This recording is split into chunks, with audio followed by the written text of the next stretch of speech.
Welcome to the Karma School of Business, a podcast about the private equity industry, business best practices, and real-time trends. I'm Sean Mooney, BluWave's founder and CEO. In this episode, we have a fantastic conversation with James Sidwa, managing partner with Heartwood Partners. Enjoy.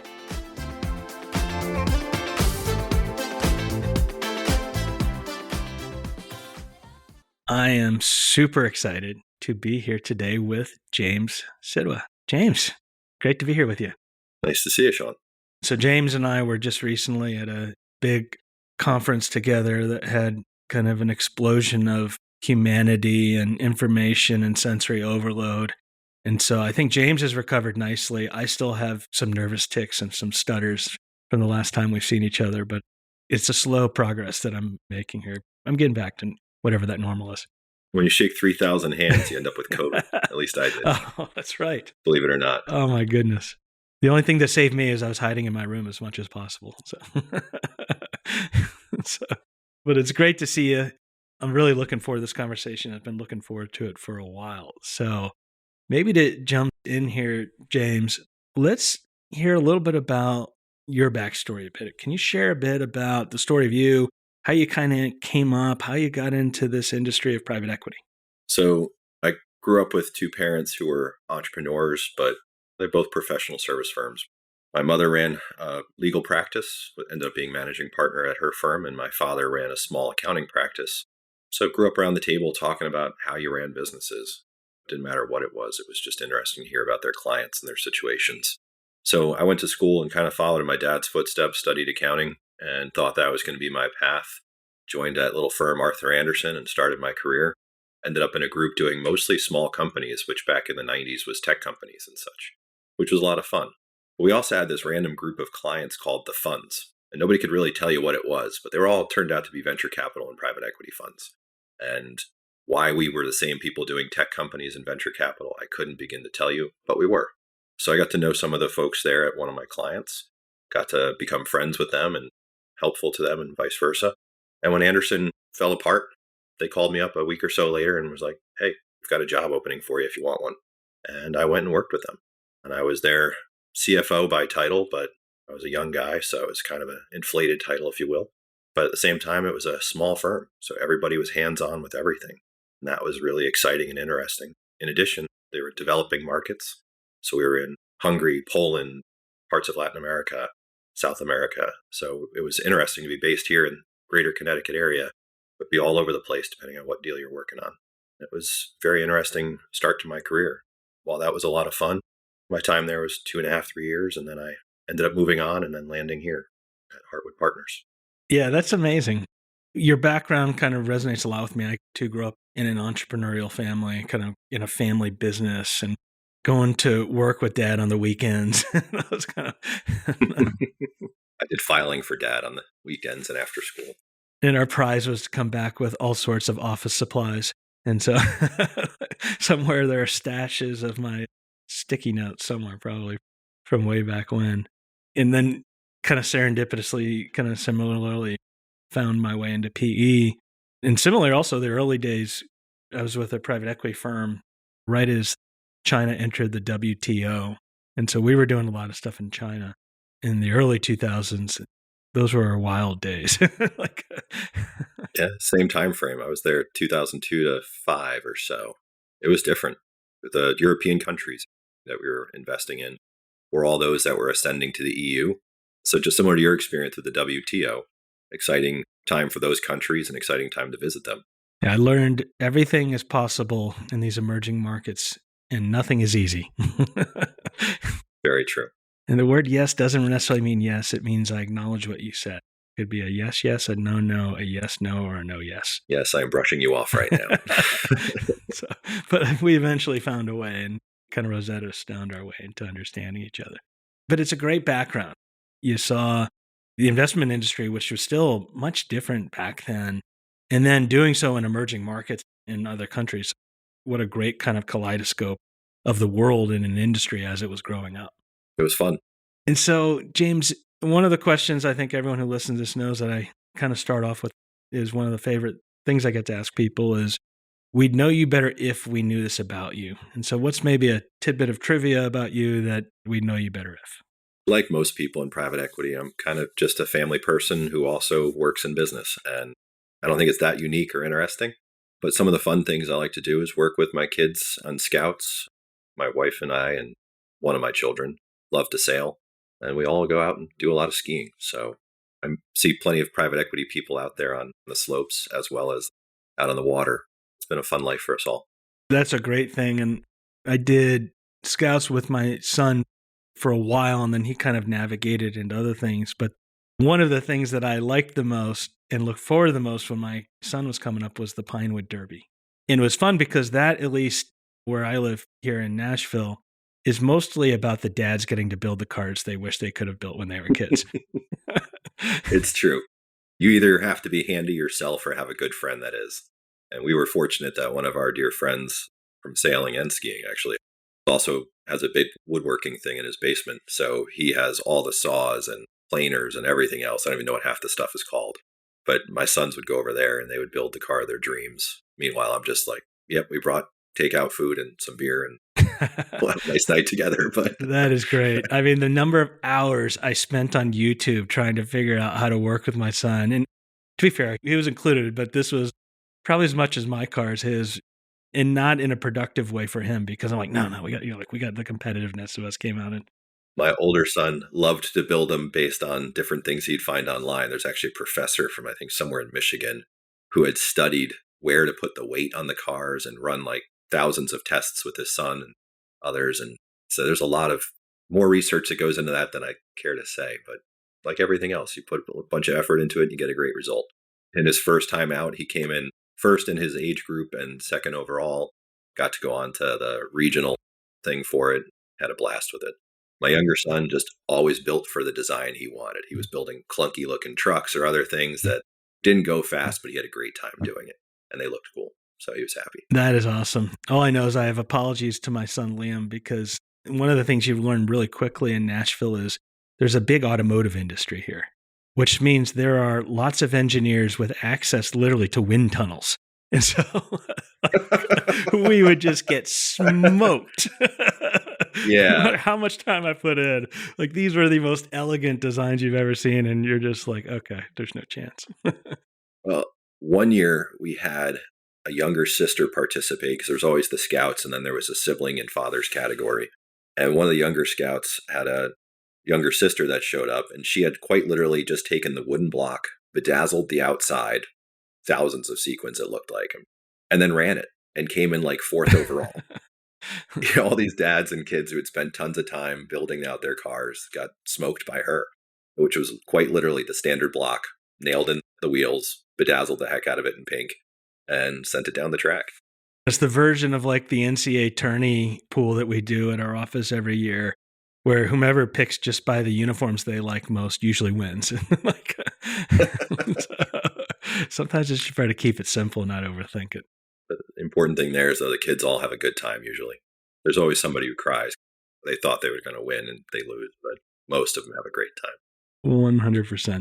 So to turn the page, I'd love to tap your brain on kind of how you think about business. And one of the things that I would always do when I was in your shoes was I kind of had like a yardstick.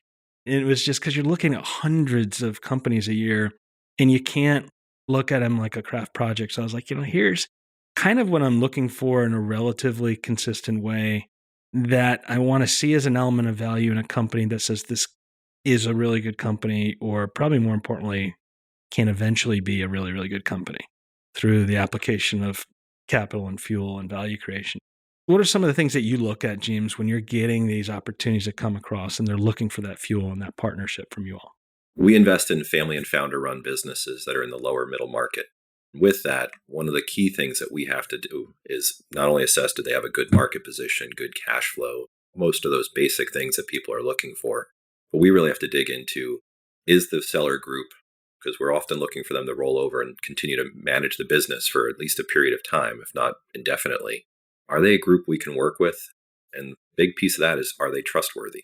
Because they have been in this business since it started or since they took it over from mom and dad or whatever their situation may have been. And they know it better than any amount of research we could ever do will get us to that point. We need them to be open, honest, and transparent with us at all times in order to have a good working relationship. As they're assessing us as buyers, they want that from us, and we need it from them as well. But that disparity of information that they have so much more than we do early on, it's a critical piece of it. But like everybody else, we want to know that it's a good business and a great market, has appropriate market sizing, or TAM as we normally refer to it, and the ability for us to grow that business after we get into it, be that through organic actions or through add-ons. But that trustworthiness is a real piece for us early on. And like everything, you don't always get it right, but you hope that the work that you do gets you to a really good spot to start off with. Yeah, I love that perspective. And one of the things that we've talked about on this podcast is when you're bringing in private equity, you're bringing in a partner, it really is a marriage. You're going to be in it together every day, and you're trying to build something that's better and create growth. And by bringing two together, you're creating a greater whole. And it's something that, as I look back where things did go wrong, so often in my career, it was because you didn't have that. Eventually, I arrived at a firm that I think would always say it really well, and they would say it right at the beginning. 3 of the most important things we can do together is have alignment of goals, we can have mutual respect and trust. And what you articulate there is so important.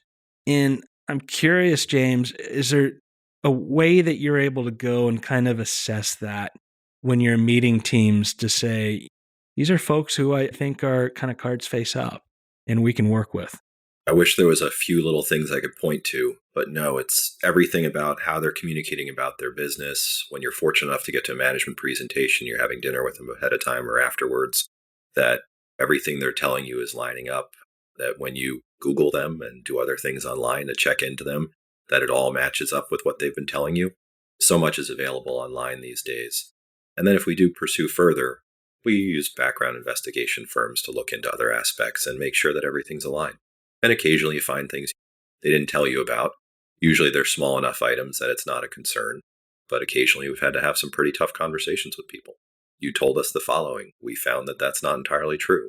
And you make a decision whether you're going to walk away or whether you can work around that. It's always a thing you have to assess through. But one piece I would just point out is I spent a bunch of years in between the other private equity firm and this one in consulting, working for generally much larger firms. And when doing that, they were often buying from other private equity firms. We're buying entirely from founders and families. So these are people who, this is something they've run for 20, 30 years. They're not the hired gun coming in to transition this from one private equity firm to another. They value that transparency. They value that trust as well. So you mentioned partnership earlier. Those really do need to come together because we really are going to work together. And we're often seeking them to roll over 20% or whatever it may be. But that's a meaningful amount to them and to us. So we really will be partners for quite a few years. And particularly in family businesses, having grown up in one, you can see the culture of the family as a tangible reflection when you look at the culture of the company and the people and how they act. And to your point, like there's probably never going to be 1 or 2 or 3 things, but you get this spidey sense. You kind of just know it. And you don't know why. And I would say 90% of the time you could know, it's like, these are good folks. But every maybe 5%, 3% of the time, the hair on the back of my neck would stand up and I go, something's not right here. And you just couldn't put your finger on it, but you just kind of knew. And we've passed on plenty of deals when you get to that point because you're walking around and none of the employees will make eye contact with you because the boss is standing there. What does that tell you? They tell you they care about the employees, but the employees are scared of them. It doesn't line up. There's so many little factors you'll find as you observe as you walk around. And I think it's a great lesson for business builders out there as well. You should do this, because it's smart for business and it's good for life to manage with integrity. But even if you're going to operate entirely through selfish altruism, people are going to be looking. So, be good, do good kind of a thing. We understand this is a big monetization for their families when they're doing this. So they've got many things that they're worried about, including what does my aunt so-and-so who owns 10% want to see out of this or whatever their personal scenarios might be. We need them to be open and honest with us. We need to believe everything that they're telling us. At least the vast majority of what they're telling us is true and good, in line with what we want. I love that point. I think it's a really, really good one that should put 2 underlines underneath it. Today's episode is brought to you by BluWave. Building a business is hard. Top third parties can help you create value with speed and certainty, but it's difficult to know who's best. That's why you need the Business Builders Network. Visit BluWave at BLUWAVE.net to learn more and start a project today. So, James, as we turn the page here, I'd love to hear from you in terms of how Heartwood approaches value creation and what are some of the resources that you bring to bear when helping these family businesses reach that next level of greatness. I'd say first, over years, we've observed that most of these family businesses have a few consistent weak spots. And we've brought in 3 people that we refer to as value creation specialists. One focuses on marketing, another focuses on HR, and the last one kind of on operations and integration, with a little bit of IT mixed in. And those are, as you're dealing with family businesses, too oftentimes the head of HR is somebody that's been in the company for a long time, but never really grew up in an HR department. They kind of moved into that as they grew and the organization grew. So that's a great person to have. You don't want to lose that person, but how can you get them some coaching? Well, our person, Bruce Ennis, focuses on exactly that. Let me coach that person up. Let me help them address any weaknesses they have and bring them some tools that can help them get through other things. And same with both Michelle Ryan and Jason Phillips, who help us in the other 2 areas I mentioned. That's one way that we really try to bring something to them early on. In fact, Michelle will be working with me next week at a management presentation at another company because that company needs a little bit of that attention. And all of them work on a number of our companies at any point in time. So that's one way that we bring that value to the table, is trying to help address those 3 areas.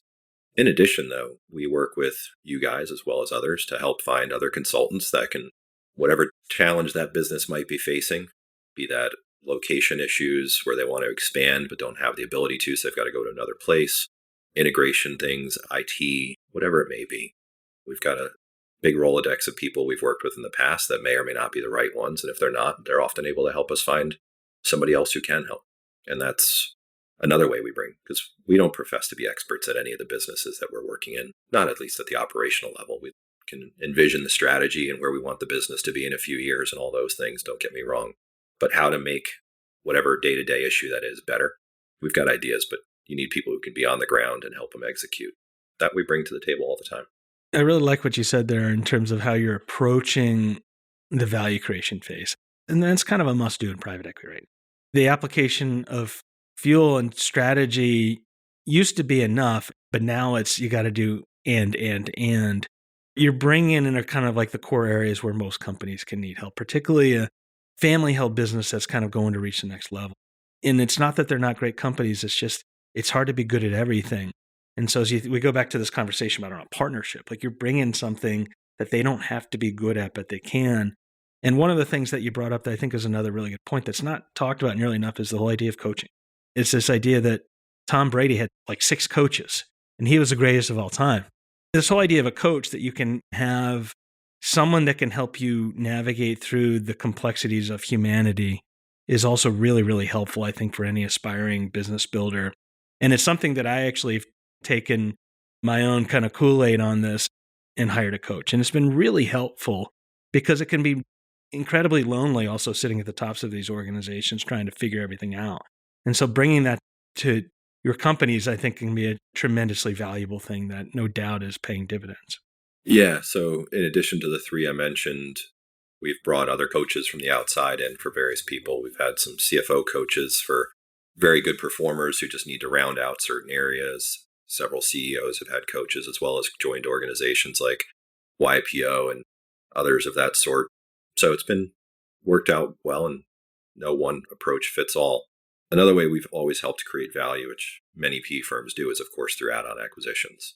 And we have 2 people that are strictly focused on sourcing new deals, both platforms and add-ons, and they're a wonderful resource for their companies as well.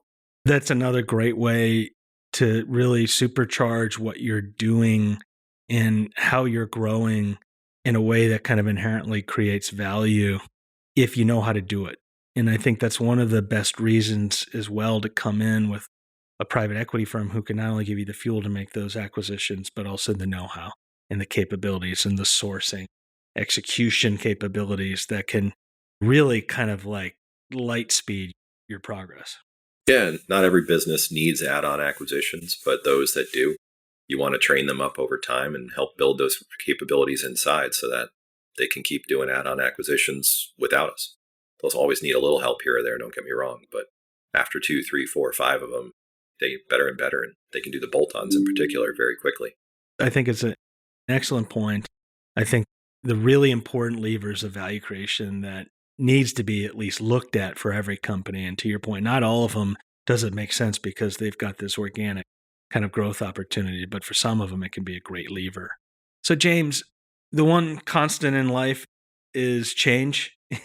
Seems like we've been going through more change lately, from the COVID area to AI to all these other type of things that are happening in this kind of washing machine of life that we at times live in. I'm interested to learn, what are some of the top value creation kind of opportunities that you are kind of thematically thinking about and engaging with your portfolio company leaders that maybe others should also be thinking about? I think some of these won't be overly unique to us, but again, with being in the lower middle market and focusing on family-run businesses, one of the first ones we're always worried about is just succession planning. And very unfortunately, we've had some issues over the years where people have gotten ill or passed away unexpectedly. And by having those plans in play, we've been able to keep the company running in the right direction. There's always a hiccup, don't get me wrong, but as smoothly as possible. So we feel for the families that have been impacted by those things, but the company we need to look out for as well. We try to do right on both angles of that. But that succession planning and making sure you have backups for all your key players has always been something we focused on. We continue to. But those hard lessons, some of which occurred during COVID, were reinforced that. So we start on those processes within the first few weeks, if not the first few months. And you're constantly revising them forever. Other ones are safety. Every company has some safety incidents. And I don't mean the cut your thumb with a box cutter kind of thing. I mean bigger issues that unfortunately occur. You want all your employees going home at night and going back to their families just like you want to do. So you got to make sure everything goes smoothly. And every company will have some issues here and there. But a company I bought a number of years back, about 10 days after the close, got that horrible call of, we just had an incident. Something they were building collapsed on somebody who was inspecting it. They were underneath, and it was a horrible situation for all involved. But those types of situations teach you that you need to keep focused on that and keep driving for further improvement all the time. And while those are rather basic items, there are many other areas we focused on. Cybersecurity, we've developed protocols for every company on those. We've moved into other areas, but really those are what I refer to as value preservation, really. What do we got to do to make sure we've got the blocking and tackling in place that even if something bad hits the company, we're going to be okay? And then from there, you kind of have the foundation to go and grow. So we really focus on some of those first things I mentioned early on. Have all your controls in place for your CFO and the finance part of the organization. All the reporting and KPIs that you need in place. A lot of those, what I consider basics, and I'm sure many of our industry focus on those right away as well. But you need those in place in order to turn your attention to the next things. The last thing you can do is ask your CEO to go work on an add-on if they're fighting a fire inside the business already. So take care of some of the small things and then go forward. But a lot of times before we really start doing the real work on terms of growth, we sit down with some outside consultant or another and work on a strategic plan. And really that's just pulling all the great ideas management already had and that we formulated along the way and getting to know that company or that industry and putting them all up on a board and creating prioritization, which ones are going to create the biggest bang for the buck, which ones can we execute quickly. Some of them might be really big opportunities we need to start today, but we might not see that opportunity for 2-3 years. We start putting them all up there and ranking them and go out there and execute. And on each of those, you need to have a few key people inside the company that can take care of them, but you're matching them up with people from the outside as well. Be those our 3 value creation specialists, the business development folks that we have sourcing deals for us, or somebody else we bring in from the outside, occasionally Sean from your organization as well. That helps us push everything forward. I really like how you frame this part of our conversation here, James, and that anytime you're going to do something, you got to build a foundation first. And if anyone's ever tried to build a tall sandcastle, but you didn't really pack that sand down at the bottom, you weren't going very high. And if you didn't make sure the water wasn't coming around it, the whole thing would collapse on yourself. And what you're articulating here is this: you got to get the foundation set before you can grow and create real incremental value. And that comes from the people. He said, like, who's going to be in charge? It's failure to plan is planning to fail if you don't do these things. It's this idea that you're going to make sure the barbarians at the gates of your sandcastle from a cyber perspective aren't coming in. It's this whole idea of like having safety. That's such an important thing in these companies. Particularly, I grew up in a business that was a manufacturing business, and I feel pretty good too. My specialty was painting things safety yellow.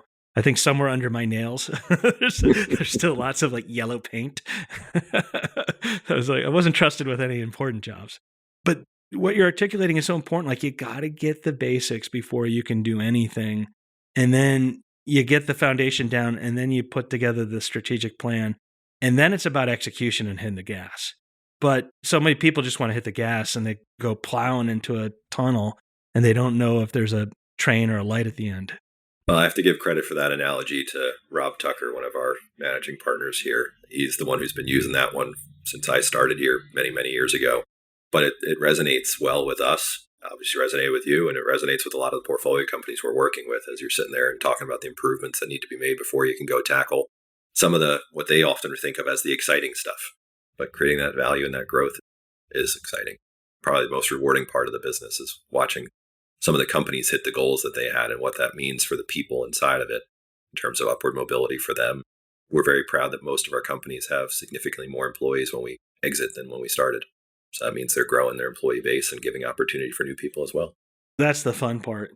And exactly what you're saying there is you think about these businesses you're building, they become job creation engines, which is why today, from the hundreds of PE firms that we're working with and privileged to work with truly excellent ones like yours, nearly half of every call we get for a project need and a really, really excellent third-party practitioner is for people. It's recruiters, it's interim executives, it's mid-level recruiters, it's organizational effectiveness people, it's coaches. And exactly what you've shared time and time, you get the foundation, you get the plan, then you grow. And then the fun part is now you're bringing all these great people in. And that's when it gets really fun. You're like, the music gets going and it's kind of the happy vibes. Yeah. If everything's growing, everyone's happy. Now, it's not always that way, but when everything's growing, people are usually very happy. There's a very good reason why the only hair I've left is gray. And so, but it's the happy times I remember. So it's more of a mindset thing, I think. Hey, as a quick interlude, this is Sean here. Wanted to address one quick question that we regularly get. We often get people who show up at our website, call our account executives, and say, hey, I'm not private equity. Can I still use BluWave to get connected with resources? And the short answer is yes. Even though we're mostly and largely used by hundreds of private equity firms, thousands of their portfolio company leaders, every day we get calls from everyday top proactive business leaders at public companies, independent companies, family companies. So absolutely, you can use this as well. If you want to use the exact same resources that are trusted and being deployed and perfectly calibrated for your business needs, give us a call. Visit our website at bluwave.net. Thanks. Back to the episode. If we turn the page here, one of the things I'd love to hear is another piece of kind of wisdom that you would have shared with your prior self. And I've been a collector of these things my entire life, because if it were up to me to figure out how the world works, it would have been a very short career and a really tough life. And so I've kind of Frankenstein myself through the virtue of other people's hard-earned lessons and wisdom. And so if you were to go back to 22-year-old James and share a piece of your advice that you think would make a difference, what's one of those pieces of advice that you would share that you wish you knew then? Several of those are probably not appropriate for the podcast, but from a professional perspective, I would certainly remind myself to go after every opportunity that opens additional doors. And I wish I could recall who told me that initially, but it was great advice, and I took that advice. And every job I took, I tried to take one that would leave me with as many different possible avenues for the future. Didn't matter whether it was in accounting and started off as an auditor, went into some of the small business stuff, which I just thought I could fit in better on later on. Some of the consulting roles, the first PE firm, this one, all of them were just places where I thought I'd have more opportunity coming out of them than the other options that I had at the table at that time. And it's worked out for me. So I tell that to my kids all the time. If they're struggling with, should I play this sport or that sport, or should I take this class or that class, whatever it may be. It's just about what's going to give you the best options, what's going to teach you the right skills to open more doors for the future. And from there, have fun. I love that piece of advice. And it's this great kind of like growth mindset, right? If you're saying, where am I going to go that's going to give me the best option to become a better version of myself? And you continue to do that. It's just this iteration that compounds on itself over time. And if you have the audacity to kind of look at the doors in the first place, a lot of people kind of go into a hallway and they just keep on walking, but they're missing all these doors to the left and the right, and not even like peering in, just because you just kind of get into this hamster wheel. How's that for mixing like 4 metaphors? But Sean, at 22, you may have known what you wanted to do. I had an inkling, but I certainly wouldn't have predicted at 22 that I'd be where I am right now. I would have probably said I would be a partner at a public accounting firm or something like that. But when Andersen fell apart, I had options and took care of those and went on to something private equity, which just gave me, in addition to doing some accounting work there, I got to work on deals and got to travel around and work with portfolio companies, and that opened a lot of doors. And I continued to do that time and again. It works out. And it's also such a good lesson, because who at 22 knows what they want to be? I had no clue. I got my first job out of college because all my roommates went into that industry. And I'm like, all right, I don't know what that is, but I'll go do it. There you go. That worked. And I don't think I really knew what I wanted to be until I started BluWave. And that was crazy. I worked my whole life for this one other job, and then I go do a crazy startup. And so your path is a much more sane, serendipitous journey. Yeah, I don't know about that, but okay. We'll go with it. It's turned out okay, right? It's turned out well. But I mean, I've joined 2 small private equity firms. I mean, when I joined Heartwood, we were 7 people. When I joined FE Clean Energy back in 2002, I want to say we were 6 people. So in both cases, it was very small firms. Everyone was rolling up their sleeves and doing everything they could, whatever was critical that day, and grew from there. But we're 28 people today and a heck of a lot more assets under management. And it's been a great journey here. It's amazing. And you can see why. As I kind of revisit our conversation here, you do things first with kind of trust and integrity. You're thoughtful about building foundations, and then you're kind of open to the universe of opportunity ahead of you. Seems like a pretty good recipe. I liked yours a few minutes ago. It was failure to plan is planning to fail. I've heard that one before, but I don't use it. I think I'm going to steal that from you. I by no means came up with it, but like I said, I'm a liberal borrower of other people's wisdom. Me as well. The reality in our industry is there's very few truly unique and creative ideas. We're cobbling together lots of great ideas, many of which have been done by others before. Most, if not all, have been done by others before. Private equity started many, many moons ago, longer. Our founder started in private equity in the late 70s, still on IC meetings and such today. I was born in the late 70s. He hates when I point that out, but anyway. You're the young kid in the firm now. Yeah. Yeah, no, I'm not. I was when I joined, but I'm not anymore. But it's been fun. Well, that's great. Well, James, this has been a really, really great conversation. I appreciate you taking the time to share some of the hard-earned wisdom that you've gained on this really kind of spectacular journey that you've been on. And I've learned all sorts of things that I wish I knew before. So for that, I am extremely appreciative of it. So thank you so much for joining us today. Thank you, Sean. Thank you for all the help you've given us in the past. We have several board members we sourced through you guys, as well as a handful of consultants who've helped us do a lot of great things. So appreciate all you've done for us as well. Likewise. We appreciate the acknowledgement and certainly the opportunity to serve, because it is a privilege to watch you all do how you do things. And I try to borrow as much as I can as we do it ourselves. So thanks again. Thank you.